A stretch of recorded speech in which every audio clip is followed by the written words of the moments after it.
حضرت جنید بغدادی رحمۃ اللہ تعالیٰ کی خدمت میں کسی شخص نے ایک پرندہ تحفہ بھیجا تو آپ نے اس کو قبول کیا اور پرندے کے ساتھ اتنا پیار ہو گیا، جب آپ دسترخوان پر کھانا کھاتے تو اسے ساتھ بٹھاتے، اسے ساتھ ایک طرف رکھتے اور وہ پرندہ آپ سے باتیں کرتا۔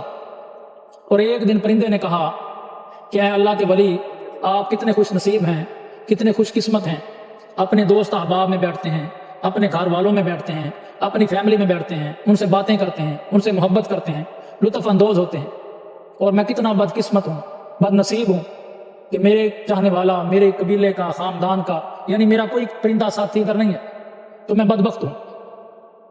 تو حضرت جنید بغدادی نے جب اس کی یہ درد بھری داستان سنی، کہانی سنی، تو آپ نے اس پرندے کو آزاد کر دیا۔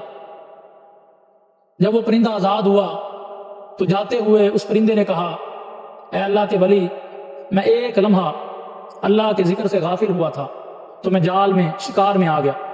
تو جو بھی پرندہ اللہ کے ذکر سے غافل ہوتا ہے وہ شکاری کے شکار میں آ جاتا ہے، اور جو اللہ کے ذکر سے غافل نہیں ہوتا وہ کبھی بھی شکاری کے شکار میں نہیں آتا، وہ قید میں نہیں آتا۔ تو میں ایک لمحہ اللہ کے ذکر سے غافل ہوا، اللہ کی یاد سے غافل ہوا، تو میں بھی قید میں آ گیا، پنجرے میں آ گیا۔ تو میں آپ سے وعدہ کرتا ہوں کہ کبھی بھی آئندہ اللہ کے ذکر سے غافل نہیں ہوں گا۔ تو آپ نے اسے چھوڑ دیا، وہ چلا گیا۔ تو پھر کبھی کبھی وہ پرندہ آپ کی زیارت کے لیے آتا، آپ کے پاس بیٹھتا، کھانا کھاتا۔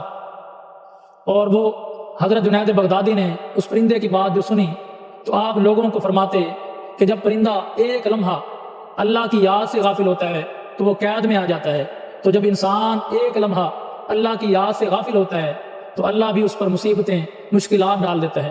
یہ جو مشکلات ہیں، مصیبتیں ہیں، رکاوٹیں ہیں، کاروبار میں، زندگی میں، طرح طرح کی ہر بندے کی کوئی نہ کوئی مشکل ہے، تو اس کی مین وجہ یہ ہے کہ ہم اللہ کی یاد سے غافل ہیں، ہم نے اللہ کو بھلا دیا ہے۔ تو وہ پرندہ کبھی کبھی دوبارہ آپ کے پاس آتا، آپ اس سے پیار کرتے، اس کے ساتھ کھانا کھاتے۔ تو جب حضرت جنید بغدادی رحمۃ اللہ تعالیٰ کا انتقال ہوا تو وہ پرندہ بھی آپ کے پاس تھا، تو وہ بھی تڑپ تڑپ کے مر گیا۔